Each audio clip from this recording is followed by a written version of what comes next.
Oh, how is it going, people? Welcome to the stream, Thursday, 14th of November. Today, obviously, Nations League and international break properly begins with games, obviously. But Arsenal, in that terms, never stops. It's all Arsenal is always the gift that keeps on giving. Unfortunately, it's not always the let's just say in the brightest light. Let's just say that way, mostly because it tends to be most of the time because, well, it's due to injuries or something negative happening or something very questionable happening. And today is no exception. Yes, there are some transfer rumors.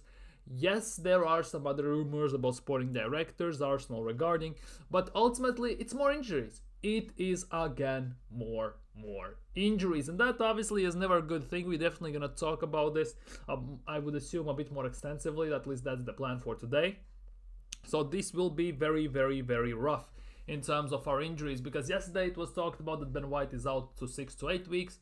Today, instantly, out of nowhere, news come out he might be out for 10 to 12 weeks. So basically, quite a bit of extended period of time, basically till next year. So definitely gonna talk about that and some more bits and bobs here or there. So if you're new around here, of course, don't forget smash thumbs up, don't forget subscribe, hit that bell, like the thing, and do all it.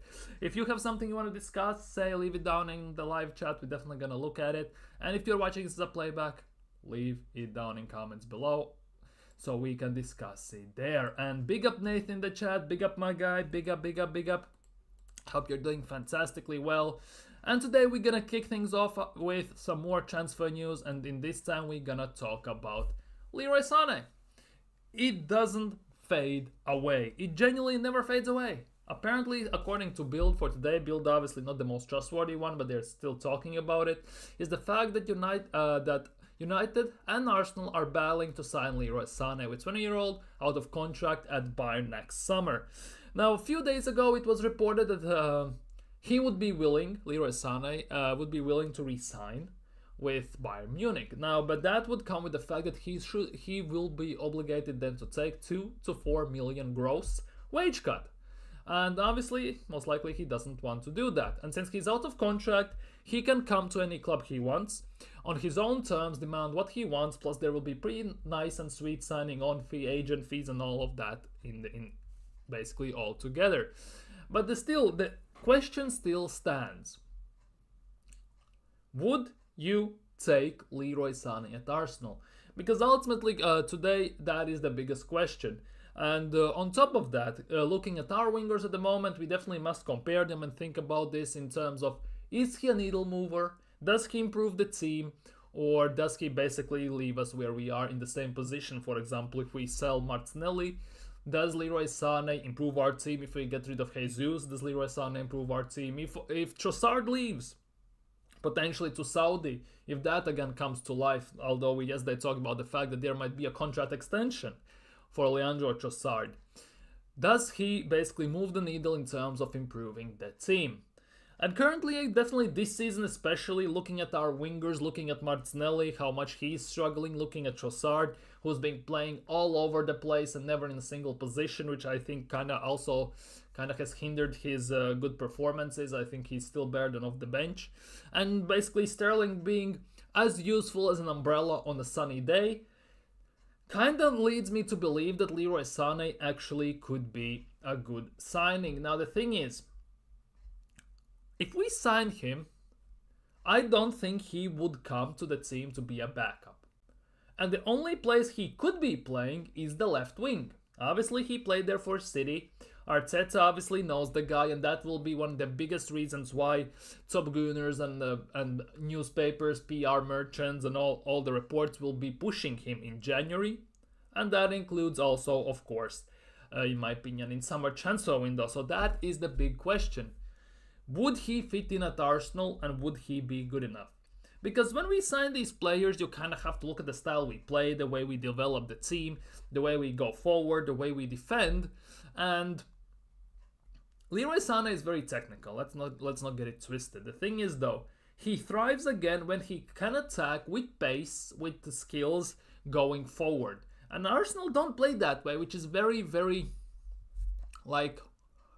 concerning, given that we know how Martinelli good how he can be. Obviously, in the last year and a half, he has fallen off the face of the earth. And obviously it comes down to him on one part. On the other part, it kind of comes down to Mikel Arteta, because we saw tactic, style, and the way we played where he thrived, and he was scoring goals, assisting, and consistently looking like a massive threat. Obviously, we didn't win the league, we balled 8-point lead and everything, and Arteta decided to basically completely shut up shop and go from defense and total control, which obviously, as we can see, has ruined Martinelli. Partially, of course, it's down to him as well, because the chances he's getting, he should be finishing them. So this is the big question. Would Leroy Sané fit in? Would he again be kind of hindered down? Would he again be ruined by the formation, by the style Arteta wants to play? Or would he actually improve the team? That for me is the big question. And obviously on top of that, it also depends on the salary. Because the salary, I think, in many terms, especially if you sign a player on free, also comes with a big, big if. So if we look at Leroy Sané at the moment, at Bayern Munich, if we can find it. Bayern Munich. Let's see how much Leroy Sané earns at Bayern Munich.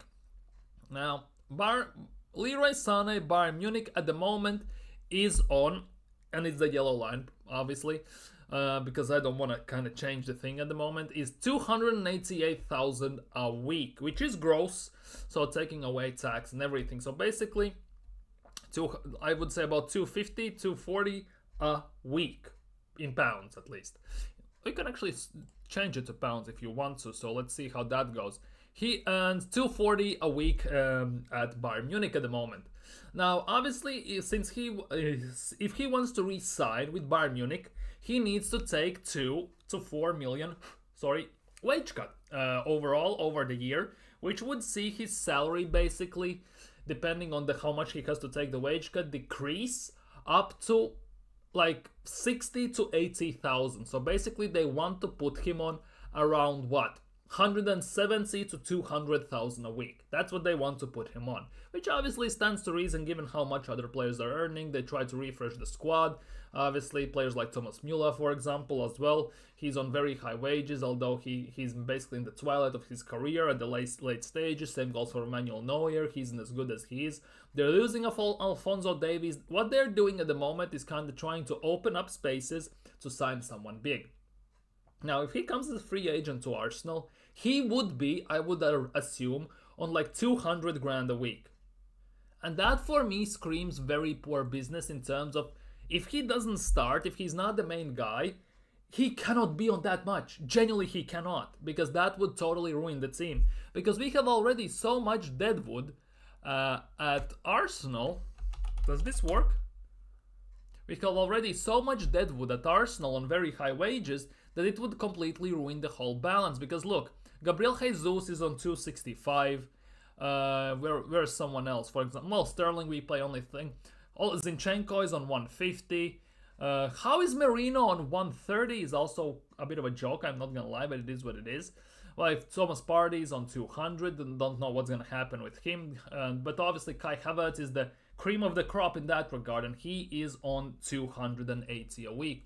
So signing him, unless he becomes one of the focal points in our attacks, and I would assume the left wing, because right wing pretty much is locked up for Bukayo Saka, it would be quite a bit of waste of money. And let's be real, if we want to actually move forward, if we want to improve our team, we need someone more exciting. Because signing Leroy Sané would feel very, very underwhelming for me personally. As a backup, 150 grand a week and stuff like that, I would totally take it. The thing is though, as a main guy, that would for me sound very, very underwhelming signing. There's no argument that there is a player there, he still can play some good football, but ultimately, at the end of the day, it's just not a signing that basically would get me excited. Because you need someone who basically lifts the team, lifts the spirits of the team, lifts Arsenal as a whole and lifts Arsenal's fan base.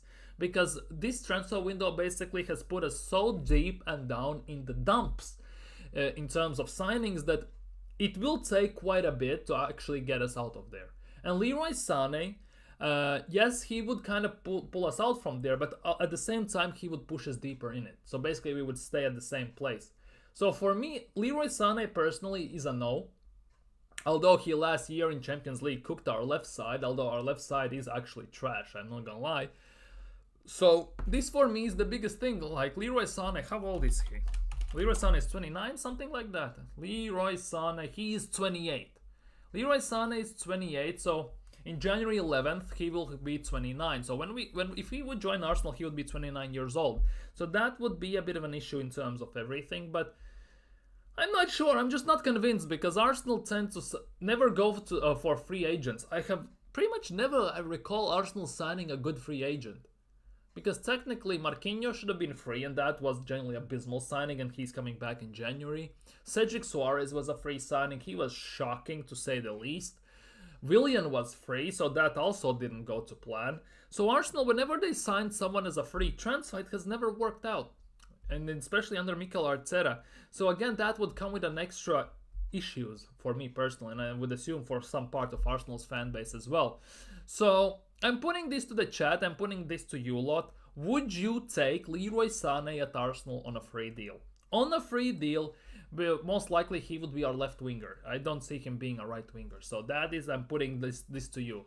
A bit of a discussion. Would you take Leroy Sané at Arsenal? Especially that he would be a free signing. Moving on, today also some news came out on Ben White, on multiple ones, but we're gonna first talk about this. Since Graham Potter is gonna take over England very soon, like properly, sorry, not Graham Potter, Thomas Tuchel, my bad. With Thomas Tuchel officially when taking charge, Ben White is ready to play for England. And this is very interesting because obviously he had a fallout with Southgate, with their coaching staff and everything. Now that there is new coaching staff, new coach there, he definitely wants to join back. The thing is that a good thing or is it a bad thing? Because playing for your nation is never a bad thing, let's be real. But ultimately, is there damage done and dusted in terms of playing for the national team for Ben White? Or is it still salvageable? Because there are the last few seasons there have been arguments that he is arguably the best right back in the league. So that is also putting up the big question. Joining, if he plays for England once again, would that be a good thing for Arsenal? Would that be a good thing for England? For England, more likely than not, because England's right side, the right back side, is a bit scuffed in a way. They have Wan-Bissaka, they have Trent, then they have Washed Walker, and then there's Benny Blanco, basically. There's nobody else. They don't have actually a proper right back, do they? So, for England, definitely that would be potentially a good thing. He probably would do good as well. But the question is, would Thomas Tuchel like him? Would he thrive under Thomas Tuchel? And at the same time, how would England fans respond to this? Because I generally see, at least on social media, that England's fan base is very split in this regard. Half of them would say that it's great, it's fantastic that he wants to play again, and it's obvious that there were some issues with him and the main manager. On the other side, they're saying that he disrespected the country, he disrespected the flag, the nation, and he shouldn't be playing for England whatsoever. If you say no to your national team, you might as well not come back. So this again is a bit of a 50-1. It's a very sticky and iffy situation in many ways, shapes and forms. But ultimately, for me personally, it is a good thing. It genuinely is a good thing. I think if he plays for England, England will only get better. It generally would improve England. Now the question is, does manager see it that way? And at the same time, if I look this as an Arsenal fan's perspective, it kind of puts us under more scrutiny in terms of injuries. Because recently Ben White has been quite injured. He just had a surgery and everything. He was playing through surgeries, which again tells nothing very good about Arsenal. Ben White, well, maybe not as much as Ben White, but mostly about Mikel Arteta. But definitely there's more pros than cons, isn't there? If Ben White actually plays for England national team. In some positive limelight, Calafiori is expected to return after this international break. Arsenal are expected to welcome Calafiori back for the match against West Ham at the end of November. So basically in 2 weeks, he should be back. And on top of that, another good things is that Tomiyasu is expected to return for Arsenal right after international break. But this is very, very good news in terms of the fact that, where is it? Here it is. Because, here it is. Ben White is expected to be out for 10 to 12 weeks. Yesterday we talked about this. Everyone was saying he's out for 6 to 8 weeks, so he would be back by Christmas, straight after Christmas, more or less. But now it's saying it will be 10 to 12 weeks, which again speaks quite a bit about the inconsistencies in the timeline, and maybe there are some worries, because if this is truth, he will be back by end of January, which means he will miss even more games. We have 10 games till the end of this calendar year. And Ben White, if he was out from 6 to 8 weeks, would miss all of them. But if he's out from 10 to 12 weeks, he misses also pretty much the whole January. This is, again, a big worry, especially in terms of our right back situation, because there are also some reports, and Jurrien Timber has said it himself, that he still feels stiffness, he still feels tightness in his knee from the injury he had in September, which is very bad thing, because that means our two right backs are screwed, because Ben White is not going to be there. If Timber doesn't recover properly, he's also again under potential of having a bigger injury. Obviously, he has gone with Netherlands to the national team on this international break, but at the same time, it is a bit of a worry, because now that Calafiori comes back, bigger chances than not that Calafiori is gonna play our left side. Because we have seen that since he plays Timber as a left back, he doesn't trust Kivior anymore, he doesn't trust Zinchenko, he doesn't trust Miles Lewis Skelly, which obviously is a bit more understandable, but at the same time, it again raises more questions than answers, because he's a young player, and again, he's a young player in a very tight spot where we should be playing at times our youth players. He is not giving them any chances whatsoever. Sorry, my camera went out of focus. He's not giving them any chances whatsoever. Same goes for Vanieri. He binned off ESR, he binned off Fabio Vieira.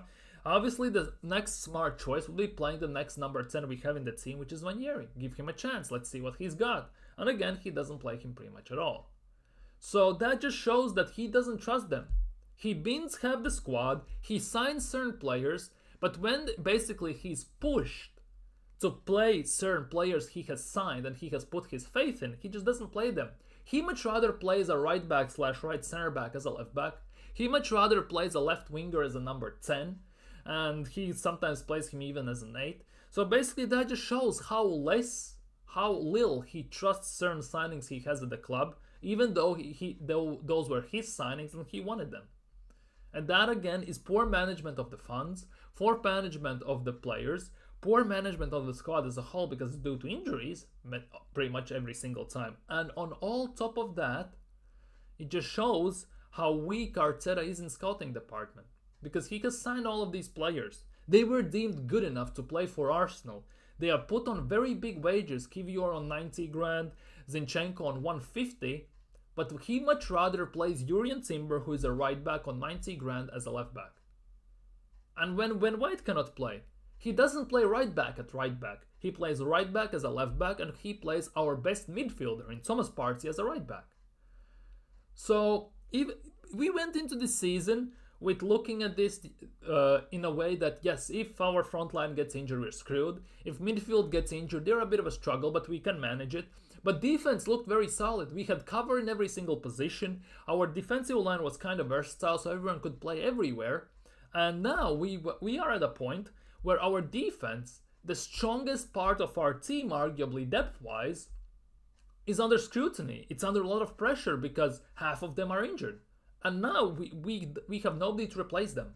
And that again comes down to Mikel Arteta.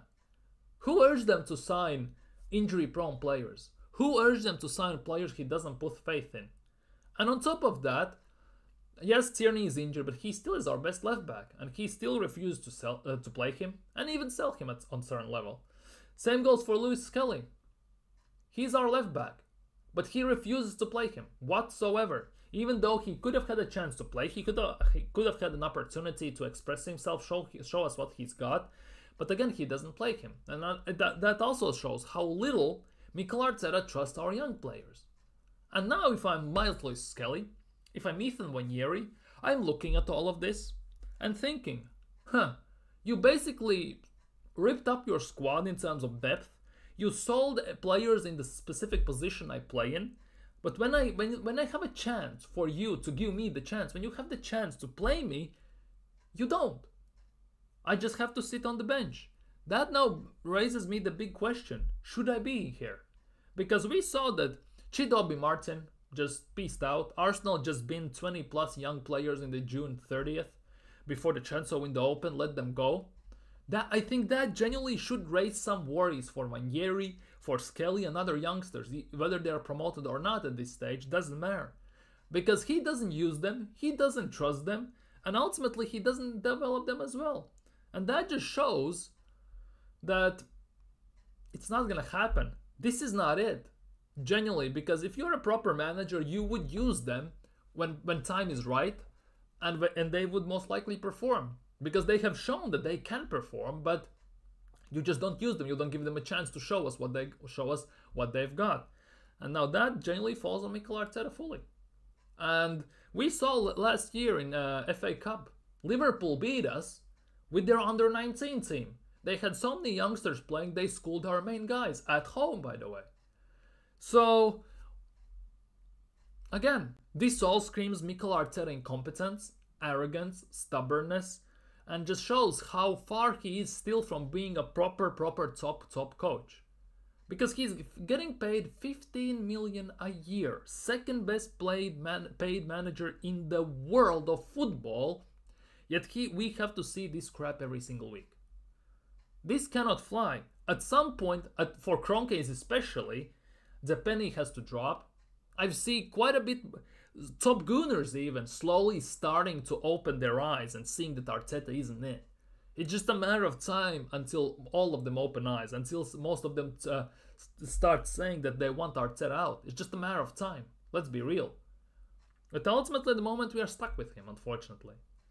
But the fact that he is like this, and that he doesn't play youth when the opportunity presents itself, it is a massive worry. Thoughts on the 4 clubs suing Man City? I haven't seen anything, by the way. I haven't seen anything regarding that at the moment. I think it's mostly due to the fact that, well, I haven't been on social media pretty much almost whatsoever. But I think Arsenal is one of them, aren't they? And if they are found guilty, Arsenal will sue them. Isn't it something like that?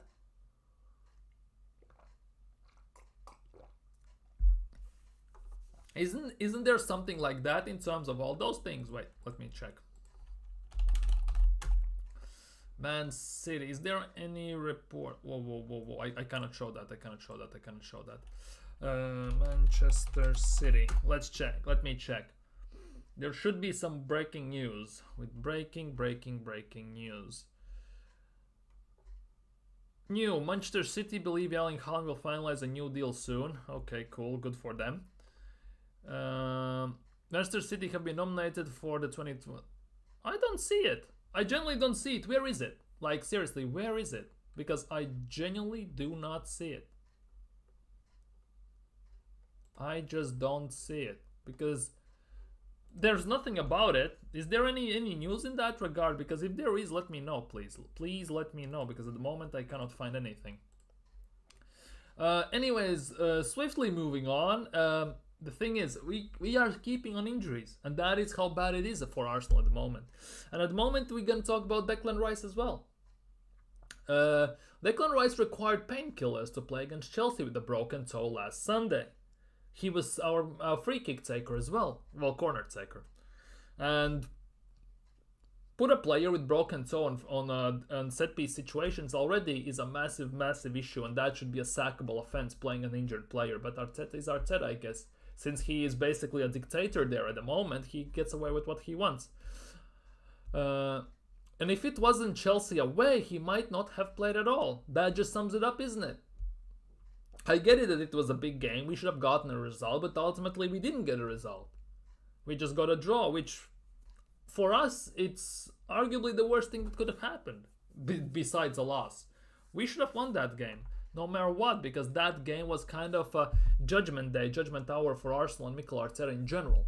So that is a big worry, and if Declan Rice played injured, he's been pulled out of England squad. Same goes for Bukayo Saka. Same goes for Martin Odegaard. Arsenal played Martin Odegaard, who is like 50-60% ready against Chelsea.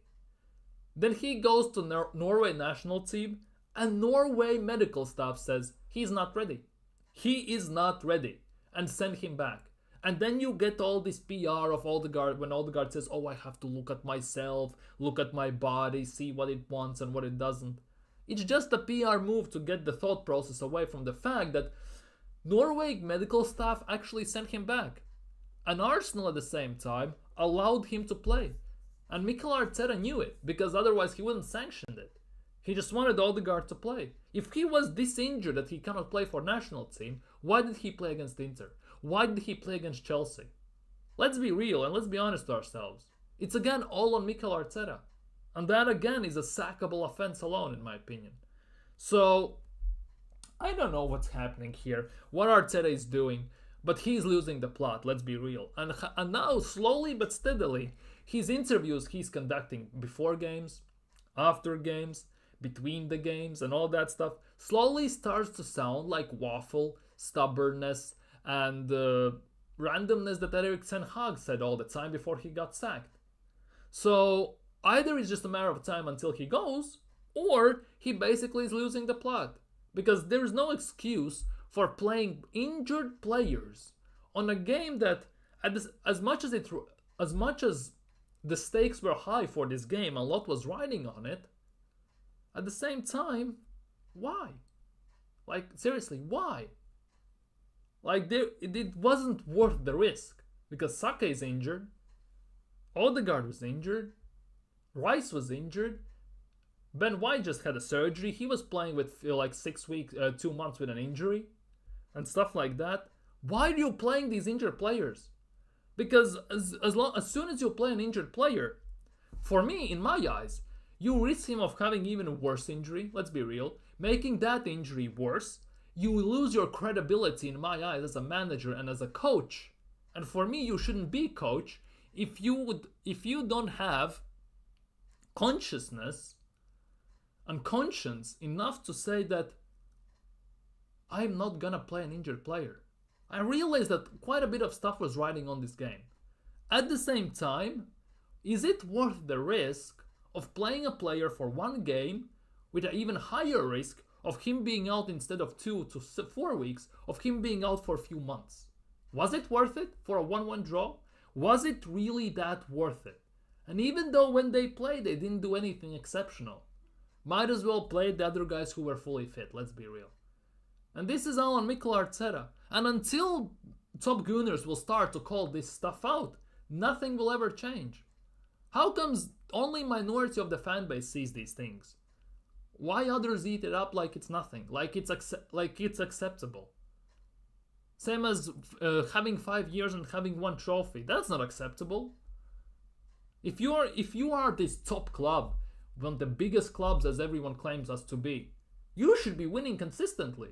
You should be getting at least a trophy every other year. Yet at the same time, what Arsenal does, they accept mediocrity. They accept that top four is a trophy.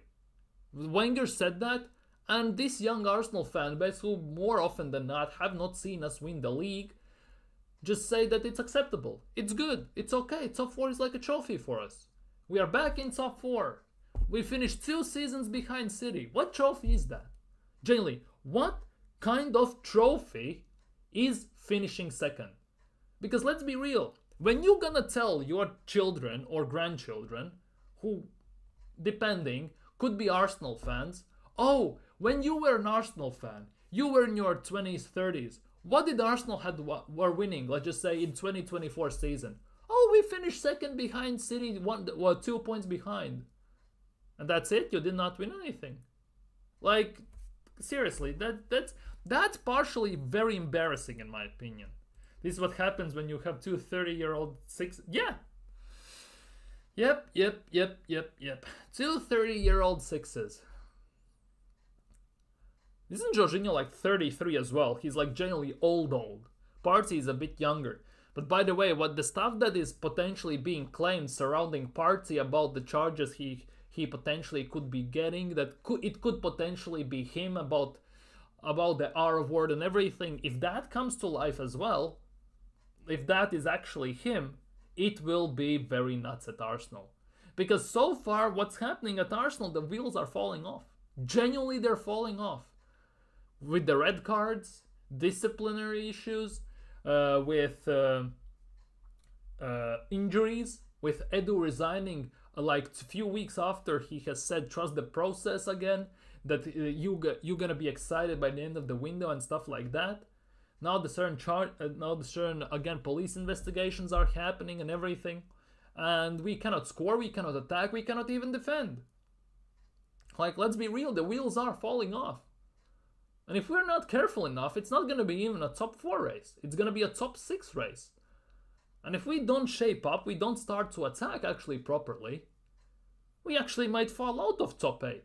Well, sorry, top 7. Or even top 6, let's be real. Because Man United, they just signed Ruben Amorim. He's gonna take them over.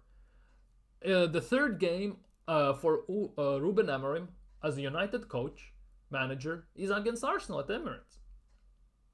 Let's be real. It could be a very ugly game. And United currently are sitting 13th.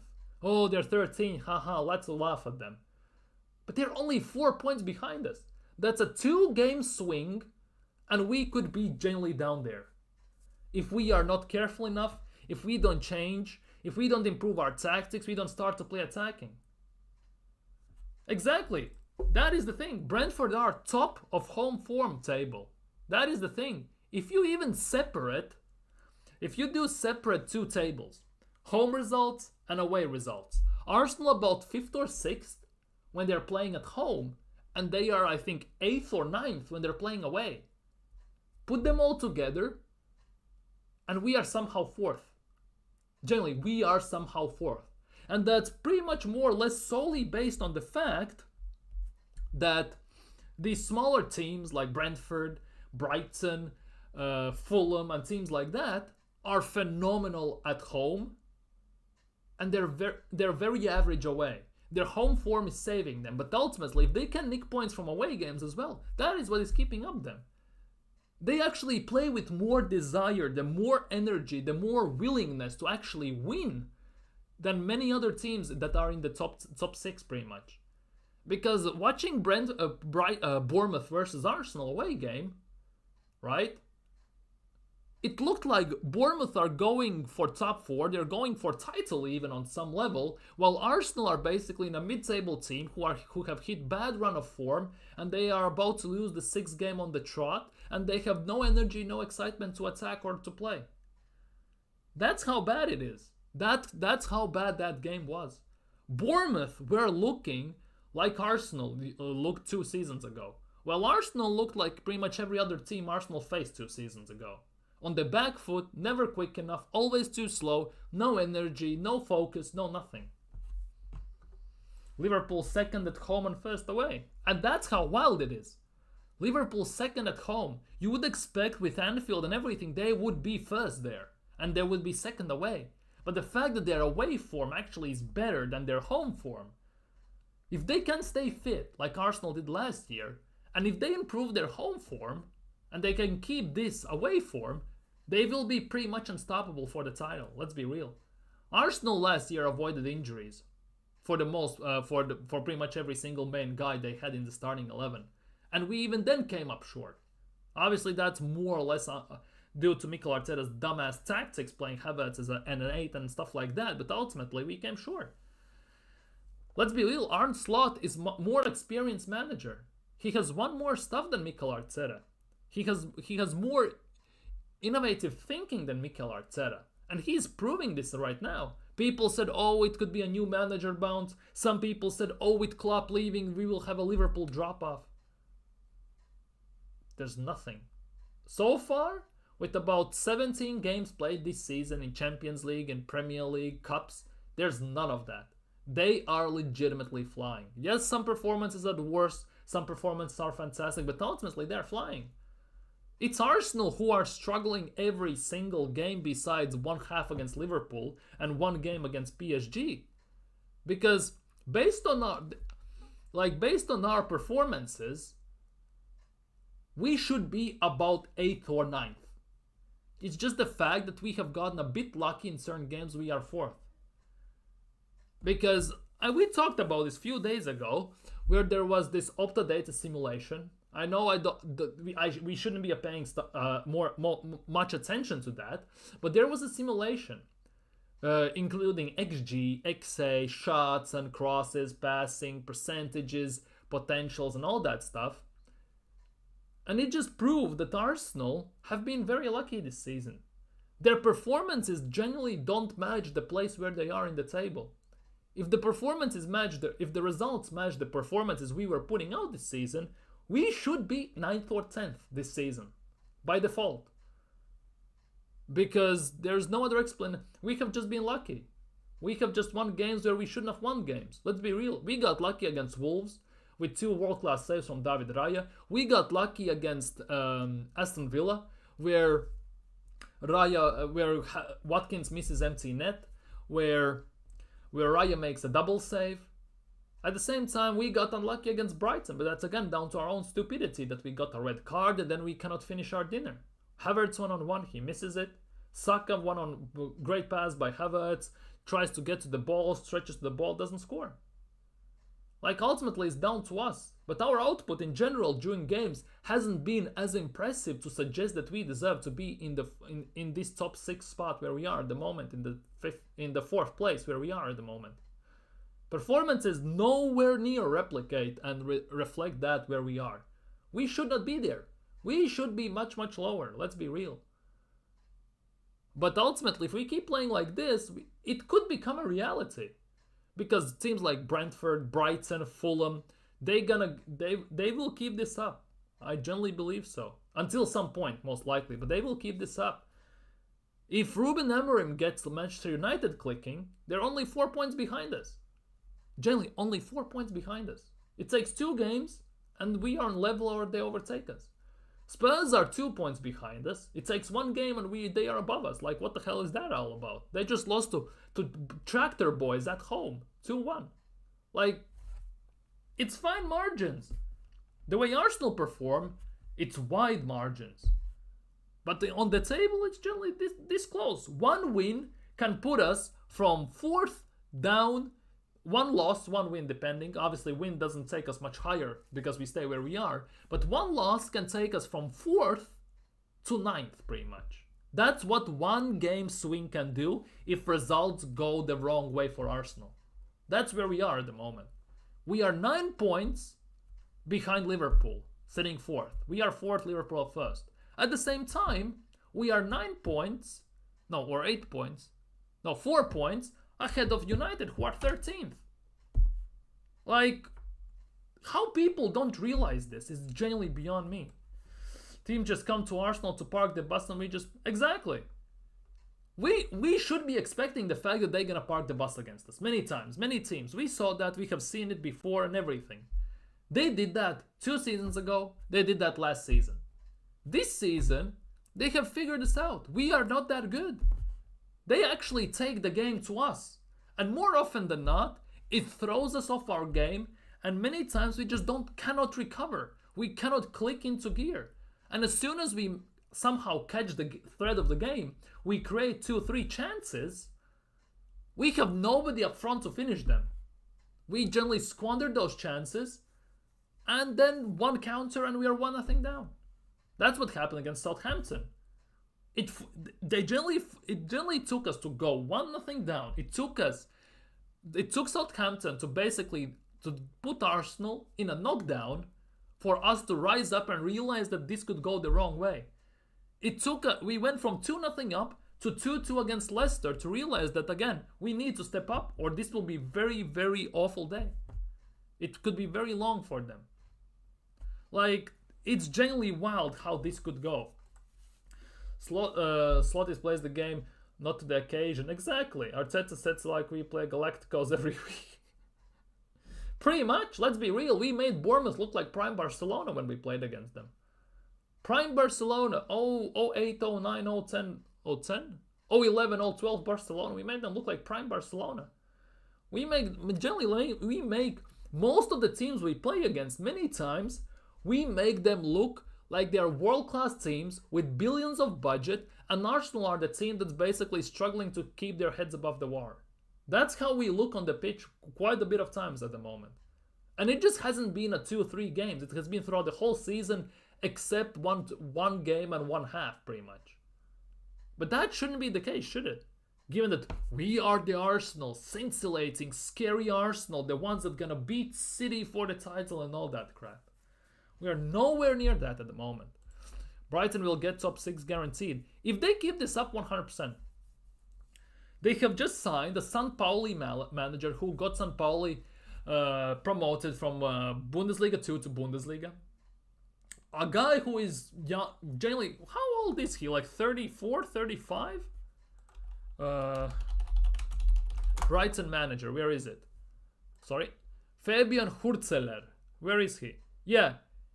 This damn bastard, right, is the same age as me. Born on 1993. He is the same age as me. 31 years old. Like, and he is schooling half of the league pretty much. And look, Mikel Arteta. He is what, 38? 34? 42. So he's 11 years older. He has studied under Pep, but ultimately it means fuck all at the end of the day. Brighton schooled us. Brighton genuinely are a very dangerous team. And this is not just a saying. The way they play, the way they press, the way they present themselves on the pitch, they are not afraid of anyone. If they have a chance to go for a win, they will do it. They are not afraid of anyone. They will go again, generally head first into the war against Man City, against Liverpool, against Arsenal. They are not afraid. They show no respect to anyone. And that's how basically many times it sounds stupid. Just go head on into the war on the pitch without respecting anyone. But that's how you win games. That's how you do it. You generally cannot afford to think, oh my god, they have Rodri, they have Foden, they have Haaland, Kevin De Bruyne, Ruben Dish, they have Guardiola. Oh my god, what we gonna do against them? It's like the team gets starstruck all of a sudden. And they get space jammed and they forget how to play football. Arteta learned more from Moyes and yeah, genuinely, he has learned more from Moyes than he has learned from Pep. It genuinely looks that way. Because the way we play and how awful we are, it's like having Ten Hag pretty much, let's be real. And that's saying a lot.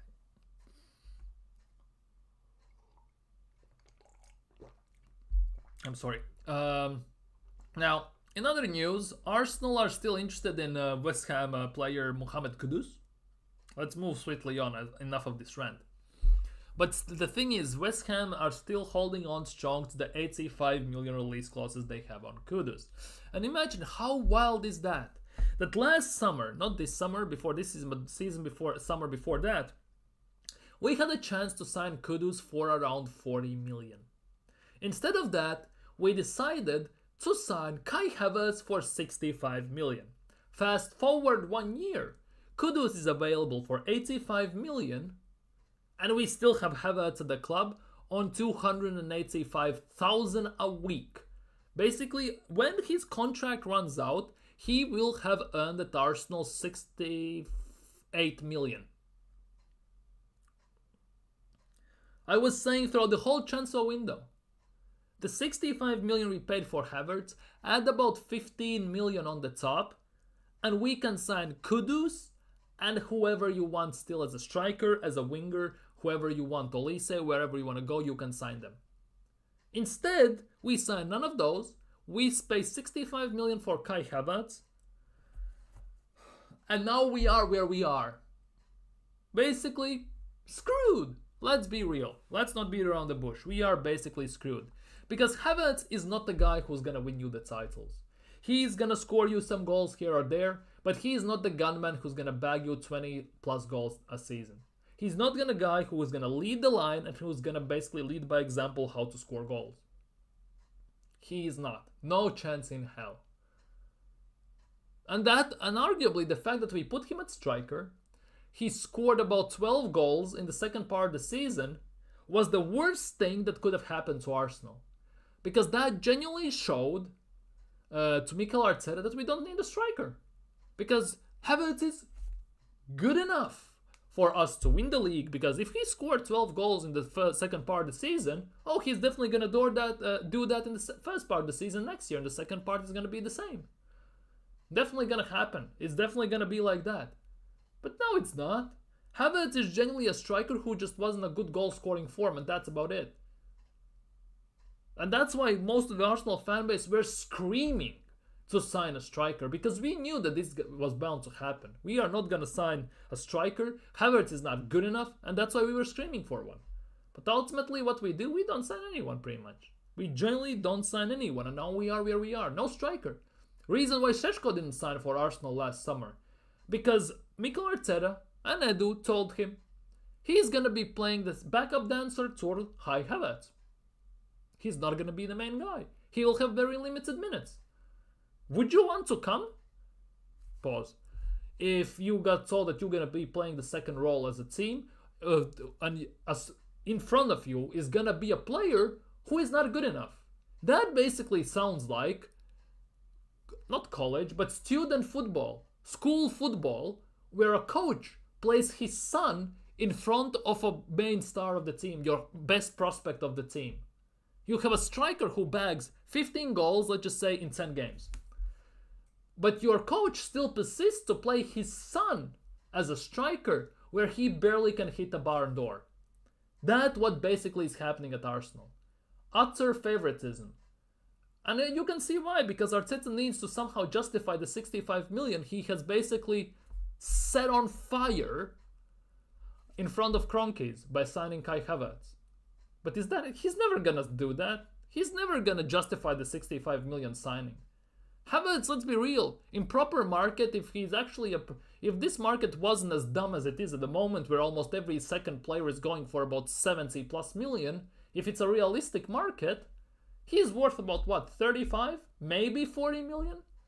There's no chance in hell he's worth 65 million. And there wouldn't be also such a backlash if we signed him for 35, 40 million, let's be real. But the fact that he costs 65 million, he's earning nearly 300 grand a week. And by the end of his Arsenal's contract, which he has at the moment, that's without including the potential extensions, God forbid, he's gonna earn around 65 million.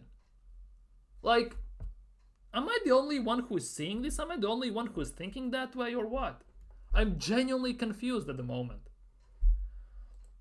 Daily Mail reported Liverpool, United, Arsenal, Spurs filed lawsuits. If City are guilty, they will sue for losses. And I kind of expected that. I'm not gonna lie, I kind of expected that. There were reports that the certain Premier League clubs will sue Man City if they are found guilty. There were already reports of that. Numerous clubs are gonna do that. The fact is, at the time, there were no indication who the clubs will do that. Now at least it has come to life. And in shocking display of things, it's pretty much all the top 6 sides besides Chelsea. Shocking, isn't it? All the teams that have, well, US owners, first of all, fucking hell. Teams who spend, depending on the team, money, more or less. And teams who have always come up short. Liverpool lost one season because of that. They lost one title. United lost a title, if I'm not mistaken, because of this. Arsenal lost 2 titles, and Spurs also didn't get the FA Cup or something, or title, something like that as well, because of all of this. So, ironically enough, they will get sued for losses by the clubs who finish second to Man City on any given competition. That's what they want. They want to win the trophy. That's what they're doing. That's what basically it feels like it comes down to. Because Arsenal didn't win 2 trophies in the last 2 years. Spurs had a chance to win a trophy where they lost to City in the finals, if I'm not mistaken it was, in the FA Cup. Same goes for United. They finished second in the league. Liverpool as well finished second in the league. Like, ironic, isn't it? The teams that have come up short against City in some sort of a competition are gonna sue them. I'm just putting it out there. It seems a bit rough. Just putting it out there. Olise would have been amazing. I wanted Rafinha though. That's the thing. You see how Barcelona play. You see the football Barcelona are playing under Hansi Flick. Rafinha would have worked at Arsenal if we played like we did 2 seasons ago. Now I would assume Olise fits better and still would fit better. That's just my personal subjective opinion on this. The thing is, if Arteta wasn't here, I would happily take Rafinha because there's no chance in hell we will play this terror football we are playing right now under any other manager, unless we sign David Moyes or someone like that. Let's be real. If we played the football we played 2 seasons ago still today, we also wouldn't need Rafinha. We would have Martinelli bagging goals left, right and center. Let's not kid ourselves. But ultimately, Rafinha needs open spaces. He needs places to run into. He needs to be in transition. He needs to have a space where he can take a touch and shoot. He can take the opponent on. He can dribble past them. He can skill on them and everything. And the way Arsenal played, he just cannot do that. What is Rafinha gonna do against when he gets double teamed? By He gets 2 defenders are onto him, just like on Bukayo Saka. He has more technical ability than Bukayo Saka. He might take them on and get past them. That is the only plus side in this regard, compared to Bukayo Saka. But otherwise, I kind of don't see it. I wouldn't mind taking Rafinha if we were playing open, expansive, attacking football. In that instance, I would take Rafinha. But now, with the way Arteta wants to play this terror football, basically, this terror we are watching, now you just cannot say, I want this guy. Because you have to take into the account the shocking football, the shocking control style of football we are playing under this goddamn manager. That is also a big thing for me now. Havertz barely plays up top. Yeah, that's the thing. That is the thing. He barely plays up top as well. Just look, I have the pictures. This is where Havertz was most of the time and where he received the passes when we played against Newcastle. If we look at this picture, and if we look at Chelsea, the game we played against Chelsea, it's genuinely copy-paste the same picture. The thing is though, only thing is number 19 is more on the right, closer to Havertz, and instead of number 19, which is, who is it, Trossard, we have in that space Martin Odegaard, and that's about it. It's the same style. Nothing has changed, genuinely. Well, Chelsea's on an investigation. Well, that doesn't shock me, is there? It was bound to happen eventually, let's be real. It genuinely was bound to happen eventually. Anyhow, let's move swiftly on to this. Arsenal have used 7 different backlines across the Premier League and Champions Leagues this season. 7 different backlines. 7 different backlines. Now, we are obviously not including a backline where Calafiori was at right back for one half against PSG and stuff like that. But ultimately, these have been the backlines we have used over this season. We have played 11 games in Premier League and we have had 6 different backlines. We have played, 4 in Champions League, 11 in Premier League, 2 in Cups. Well, Cup games, that's 2, that's 6, that's 11. We have played 18 games and we have had 7 different backline starting 11s. Starting backlines. In 18 games, 7 different. That's nearly 1 backline for 3 games. 2.5 games for 1 backline. Like, if you want to win something, your backline should be a place where basically it's pretty much guaranteed and it's not a makeshift type of situation where you every single game, every other game, you have different defenders playing in different positions. Only thing that doesn't change pretty much is Gabriel and Saliba, besides the one game where Saliba had the red card. Then Ben White played there. But most of the time we see Timber on the right or left, White on the right or center back, Partey as a right back, and Zinchenko even as a left back. Like, isn't this concerning? Just putting it out there to you. Isn't this image concerning for you?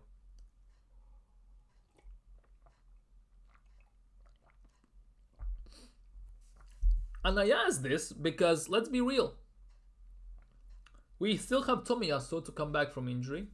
We still have Miles Lewis-Skelly. Potentially Tierney could play. There is no sight of Kiwior. We have still 4 defenders that haven't been here in this starting 11 formations. So there is still opportunities for us to have even more different backlines still. Isn't that concerning now as well?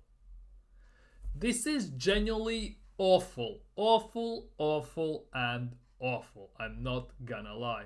This is looking very, very shocking if you ask me. White would be perfect right center back in a back three. True. Genuinely true, I'm not gonna lie. If we played three at the back, White, Saliba, Gabriel would be phenomenal in my opinion. Or White, Saliba, Calafiori, since Calafiori most of the time in the last 2 years has played as a left-sided center back at Bologna. Only 3 years ago, before the last 2 seasons, he played as left-sided center back. Before that, he was only playing as a left back. So 2 years, he was coaching himself and learning how to play left-sided center back. And all of a sudden, Mikel Arteta signs him and says, forget everything you have learned in the last 2 years. You're going to be a left back again. Exactly, Skelly, Kivior, White and Partey backline. Let's not forget that against PSG, Calafiori played one half as a right back as well. Let's not forget those things. But I generally believe these are the starting with the 11 backlines we have started the games with. It doesn't include the backlines we have had during the game because then it would be about 20, I would assume, or something like that. But this looks like the backlines of we have started with specifically, because I remember these backlines. We have started with all of these in the games. That's how scary it is if you come to think about it. Because we have still, you just named this backline, right? But don't forget, we haven't seen a game where Skelly starts, Kivior starts, or White start, or Kivior, Skelly, or Tierney starts in Premier League or Champions League in a backline. We still haven't seen those instances. And it actually could come to tuition at some point as well. That's how wild it is. Genuinely, that's how wild it is. But now, quickly, let's get to this. One of the worst news for today, William Saliba could leave Arsenal in order to join Real Madrid in next summer, boys. The La Liga giants view him as a priority one signing.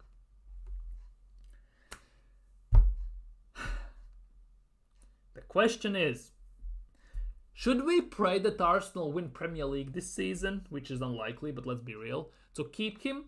Or we should already start to prepare ourselves for Saliba to leave? Because, in my opinion, he will leave at some point. And I'm kind of already have made amends about that. The thing is, if he leaves next summer, it's a very, very, very bad for Arsenal. Because every single time Arsenal get one position in check, other one is ruined. Because when we had a proper backline, we had attack of what was the attack? We had issues in the midfield and the attack. When we had again proper midfield, we had issues at the back. When we had issues at the back, we had proper attack. When we had issues in the attack, we had proper backline. It took us 10 years, a decade, to replace Patrick Vieira and sign Thomas Partey. Whether it has worked out or not, that's a bit different story. But it took us 10 years to replace Patrick Vieira to some extent. It has taken us not 10 years, that's even 15 years, to replace Sol Campbell and get Saliba in as a proper right-sided center back. Just think about these things. We had Ashley Cole, the best left back in the Premier League has seen, arguably. And we still haven't replaced that Ashley Cole. It's been a bit, almost 20 years. Almost, because few years differ, obviously. Let's be real. It's been 4 years since we sold Aubameyang. Well, not sold, we paid to him to leave, basically. And we still haven't replaced him. How comes for Arsenal it takes legitimately, a century to replace any given position when one of the best players in the league and in the team leaves at some point? How comes it takes for Arsenal that long? That for me is the biggest question. Saliba dropping stinker, so Madrid decided. No, Madrid won't decide against them. Given the fact that we have played about 10 different backlines and everything, and there is no consistency. Saliba has a red card gotten and everything. He has to worry about White being injured and playing next to him. They won't do anything. Saliba is great, and as soon as he gets into, he will go to Real Madrid in my opinion. But once he gets there, he will have proper team, proper system, proper players, world-class players around him. He will feel like fish in the water. At the moment, you could tell that he sometimes feels like a fish out of the water because he has to cover Partey, he has to cover White because he's playing with an injury, he has to cover for someone. He does his job already, but he needs to, in the back of his mind, think about other positions he needs to cover. That is also a big thing in my opinion. Selling him for 130 and go on shop. That's the thing. We have seen this before. Fabregas, Nasri, Van Persie. Have we ever, when we sold one of our best guys, replaced them properly?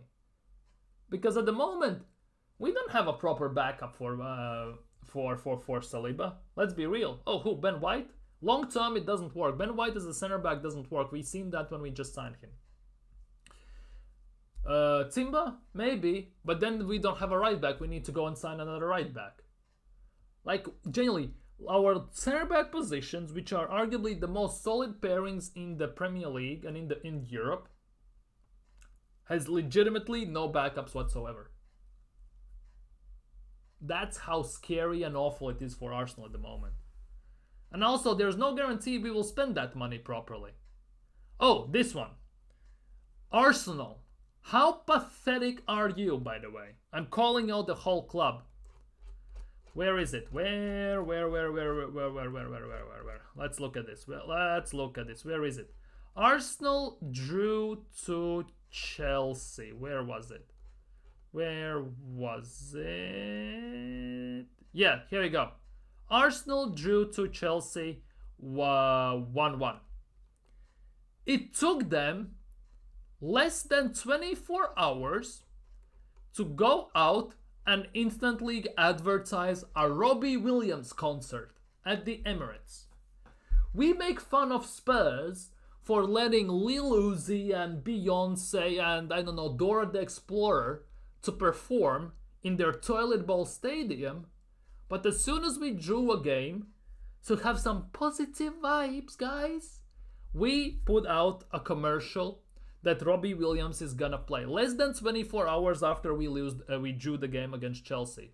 On top of that, we released this, introducing the Adidas Adicolor times Arsenal collection, available now. Go and get it, guys. Now, it's November 11th, right when this tweet was put out. New collection. Fast forward 3 goddamn days to today, I think it is, right? Yeah, to today, and Arsenal put out perfect gift for cozy season. New Arsenal seasonal styles available now. Took them 3 days and they release more merchandise. Huh? What is happening here? Like, seriously. 3 days ago we already advertised merchandise, new merch, new stuff. See, 3 days pass, we advertise more merchandise. Christmas is coming, shop at arsenal.com and everything. Like, this is just, genuinely, I'm not gonna lie, this is pathetic and abysmal in terms of, in this regard. It's generally shameless.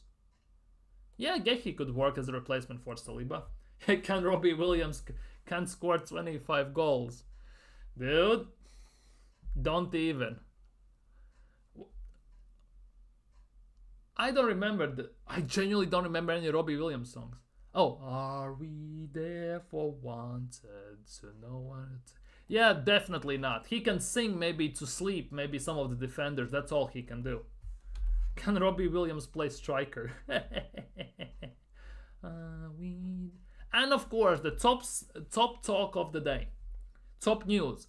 Arsenal have made Alexander Isak their number 1 striker target. So all this talk about Gyökeres and crap like that is basically going in the bin. Genuinely, it's going in the bin.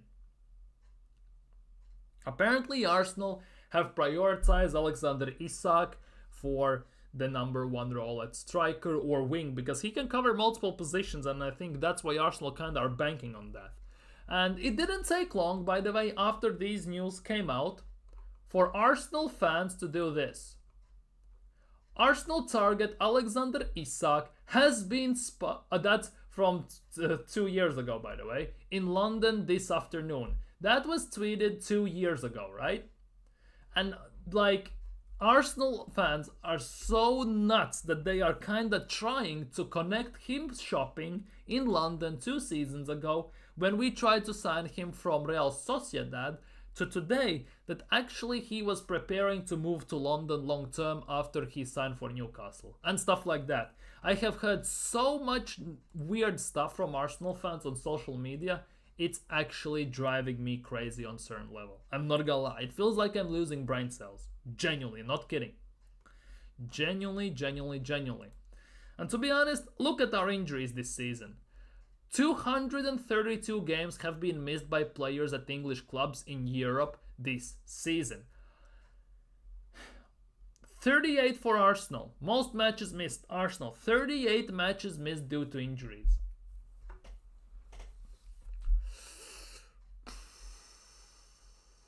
It's wild. It's genuinely wild. Injuries, the rough schedule that UEFA and FIFA are forcing on the players is starting to take toll.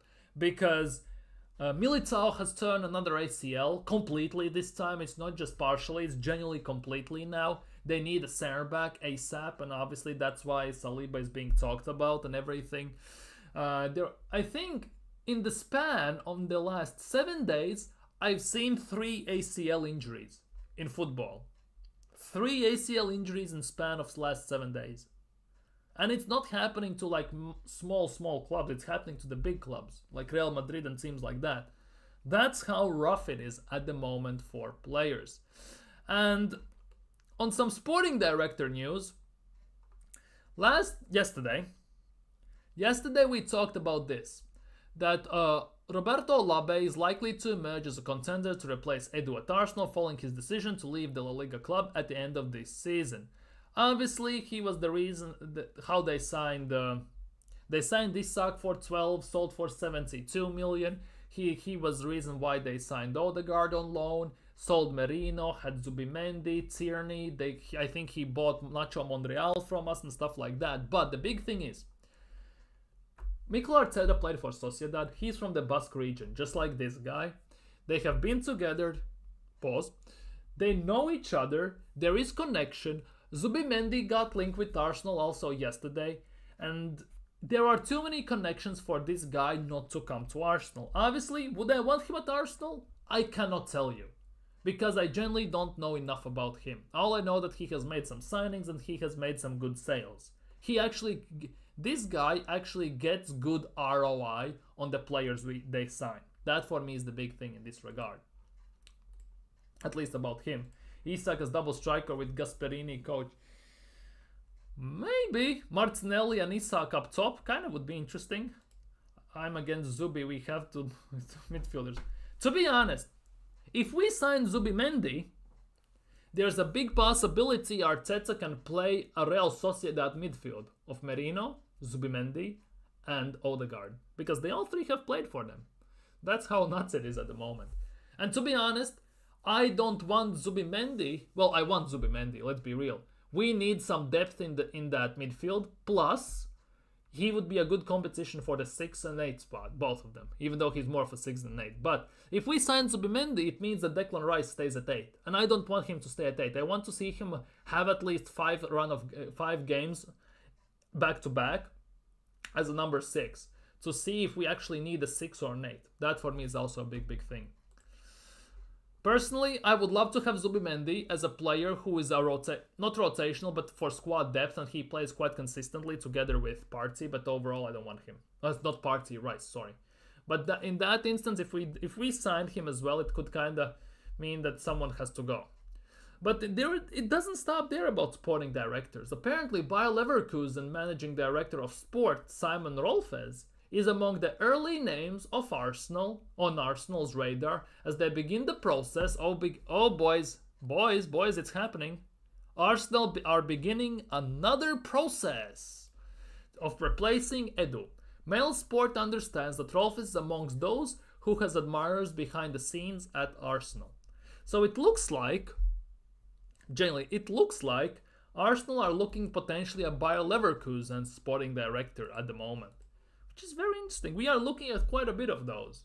We are looking at Monaco's, we are looking at Bayer Leverkusen's, we are looking at Real Sociedad's. Quite big names. Obviously, there were talks about Rosicki and Per Mertesacker. There also came reports out that Arsenal, there's no chance in hell that Arsenal will sign an ex-player as a sporting director, although take that with some pinch of salt knowing how Arsenal tend to operate. Ederson is the real deal, stats back the eye test. Exactly, I would love to have Ederson from Atalanta. I would love to see him as a... I actually don't know what he's more, a 6 or an 8. He's more of an 8, isn't he? Or he's more like 50-50 in both positions.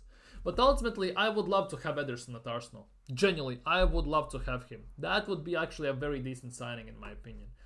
But we all know, if it makes sense, Arsenal won't do it. We have seen this, done this, and been there for quite a bit of years, I'm not gonna lie. We have been there for quite some time, and we kind of have the evidence that when it makes sense, Arsenal won't do it. We all know it, let's be real. We genuinely all know it. But I think on that note, that will be end of the show. Cannot wait for tomorrow, where Arsenal drop some sort of a bomb, which nobody expects, and it will be another... It will raise some more hairs and it will raise some more eyebrows in Arsenal's fan base and footballing world. Cannot wait for that tomorrow. We'll see what happens there.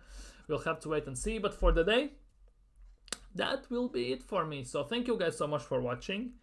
You have been fantastic. Big up Nathan for sticking with me throughout this whole stream and chatting with me. Hope you had a great evening. See you all tomorrow. Enjoy international break. No terror Teta and terror Arsenal football. So you kind of enjoy that. International games are actually pretty damn fun at times. So enjoy football. See you all tomorrow. Let's see what we're going to talk about tomorrow, because I haven't still figured it out. But I have some plans in the books for sure. So take care, like, comment, subscribe, hit that bell, and see you all tomorrow.